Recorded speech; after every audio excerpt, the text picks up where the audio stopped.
Thanks to several of my computer-savvy supporters helping scour the Internet Archive, we have now found and can present Robin Kofid's article, "The Dinosaurs Never Existed," from his deleted GVE News website.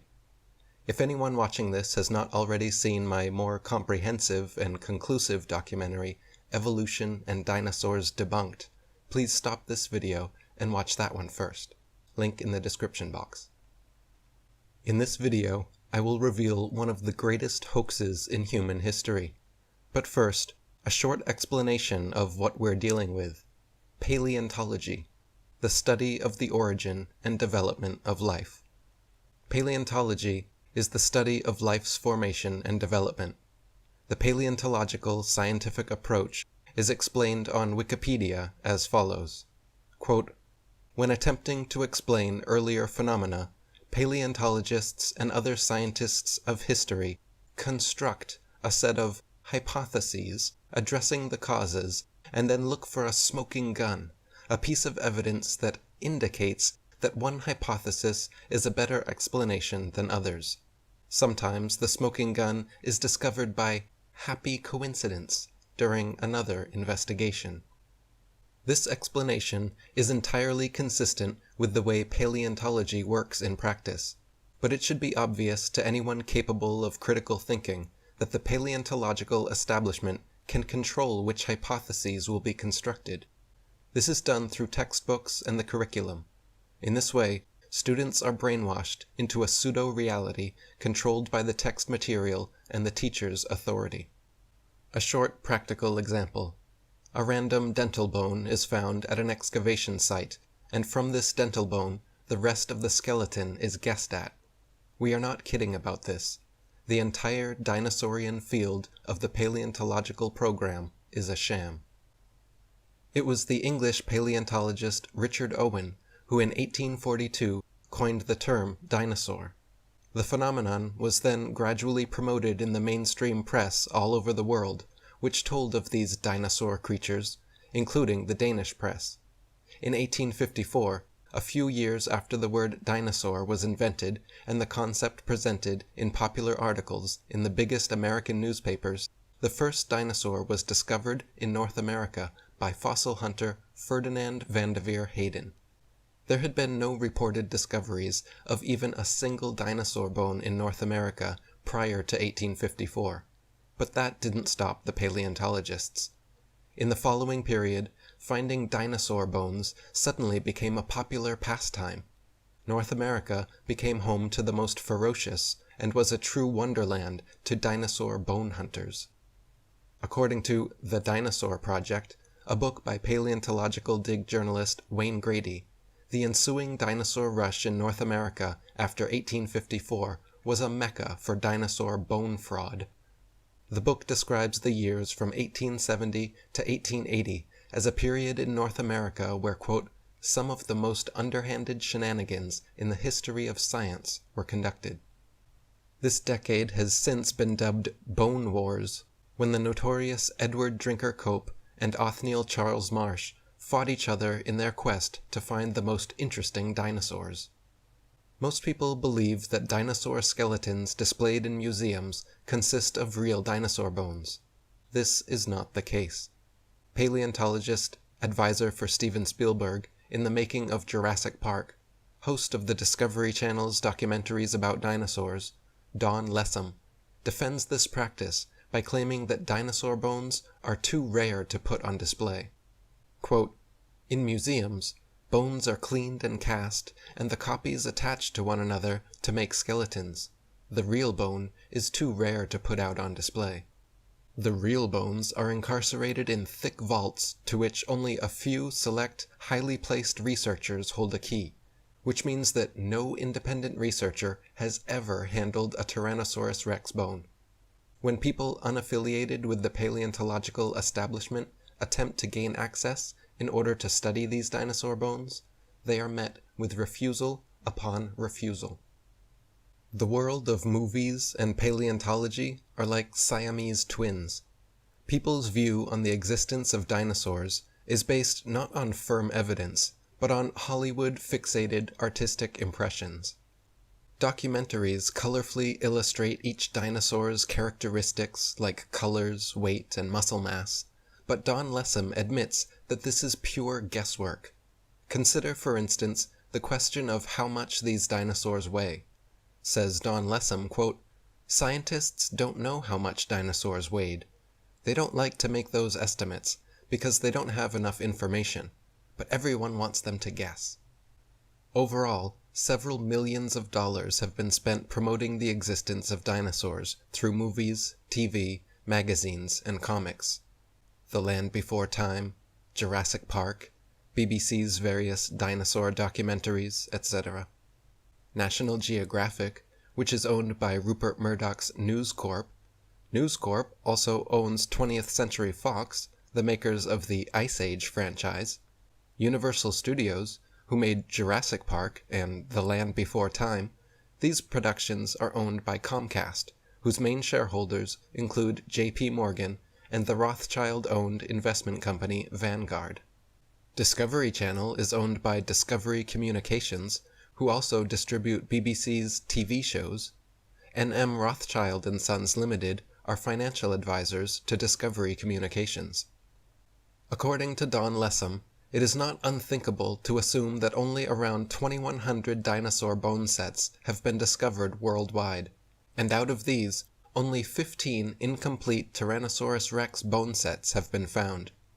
These dinosaur bone sets have never formed a complete skeleton, but from these incomplete bone sets, paleontologists have constructed a hypothesis about the appearance of the whole skeleton, which they have then modeled in plastic. If thousands of long necks and large carnivorous reptiles had really roamed Earth, we wouldn't only have found 2,100 dinosaur bone sets, but millions of bones, with ordinary people tripping over them when digging in their vegetable patches. Discoveries seem not to be made by disinterested people like farmers, hikers, military personnel, miners, construction workers building cellars or laying down pipes, but rather by people with a special interest, like paleontologists, scientists, university professors, and museum employees, who are actively seeking dinosaur bones, or who have studied dinosaurs previously. Discoveries are often made in connection with special dinosaur bone hunting trips and expeditions. The following quotes are from an article from the Natural History Museum in the state of Wisconsin in the USA. The article is called "A Fossils Trail from Excavation to Exhibit," and covers the conservation of fossils and bones. It is written by former bone and fossil inspector for Milwaukee Public Museum, Rolf Johnson. GVE News has tracked Rolf Johnson to his current position as Paleontological Head of Education for the state of Virginia. An attempt has since been made to remove the article from the internet, but GVE News has discovered an exact copy of the online version, which also exists in print.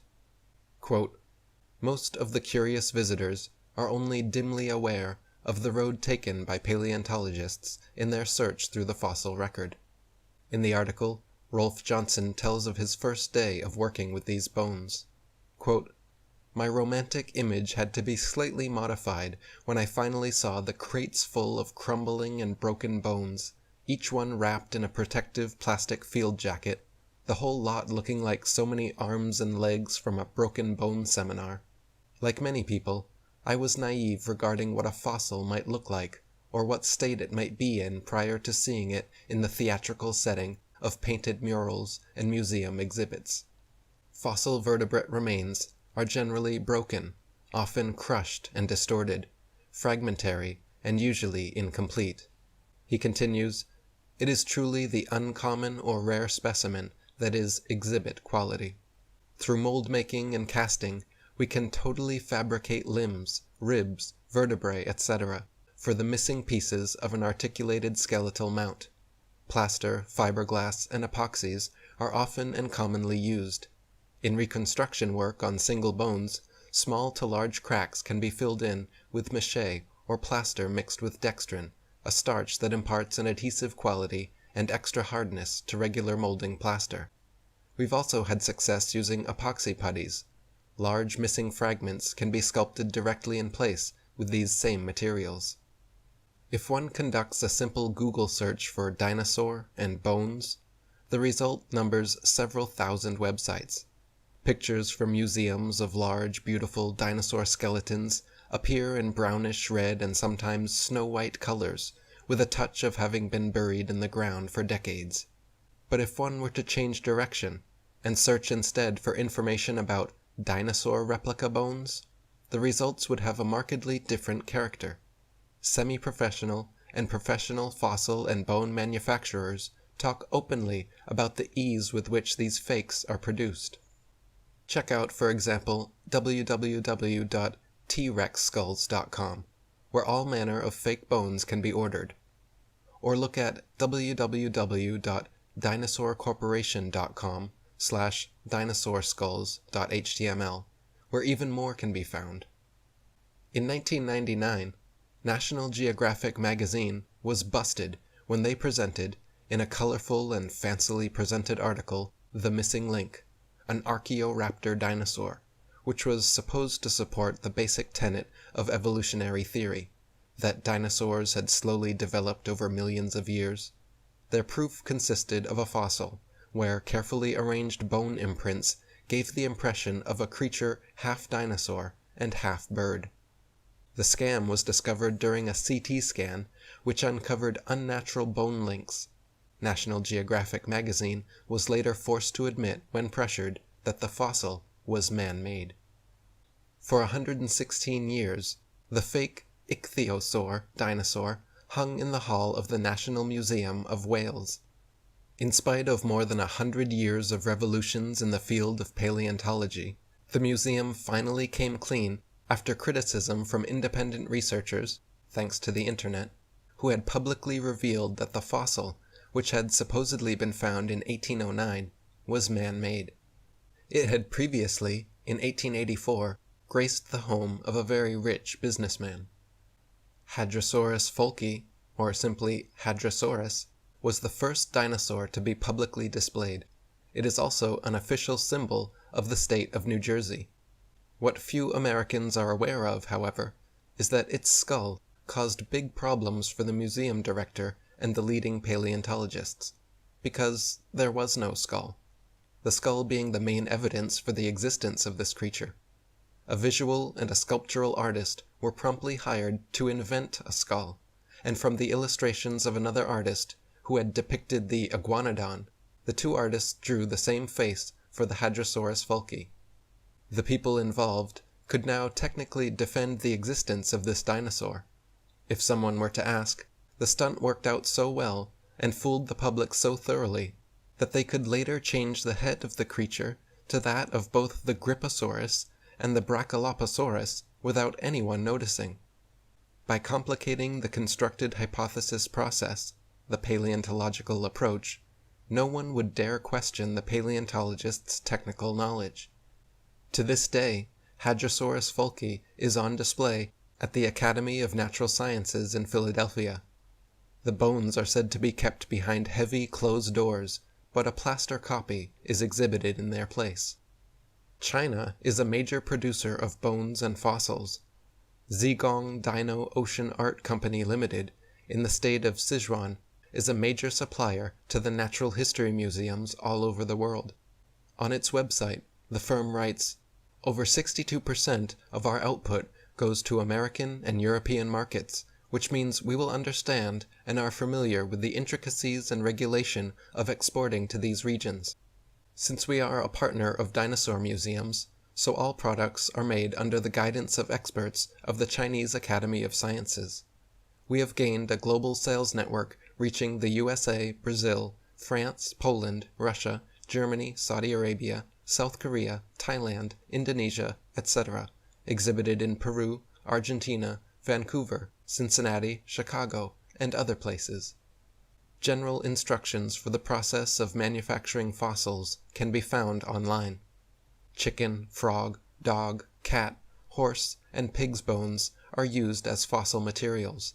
The bones are crushed and mixed with glue, resin, and plaster, and can then, if desired, be glued to a plate. Fractures in the fossil give it a natural look. These fractures are purposefully made and then repaired repeatedly to achieve the right effect. Even professors of paleontology have started to wonder. Alan Fiducia, professor of paleontology at the University of North Carolina, stated, "I have heard there is a fake fossil factory in northeast China, in Liaoning province, near the deposits where many of these recent alleged feather dinosaurs were found." In conclusion, 1. A complete dinosaur skeleton has never been found. 2. No independent researcher has seen a real dinosaur skull. 3. The paleontological scientific approach is built on hypotheses, while it is presented as natural science with an objective approach. 4. Children are taught the existence of dinosaurs through cartoons, not through bone inspection at school. 5. Only people with a special interest in the paleontological field seem to find dinosaur bones. Dinosaurs are yet another fictitious reality, exactly like the self-invented psychiatric diagnoses. This all leaves us with numerous fundamental questions.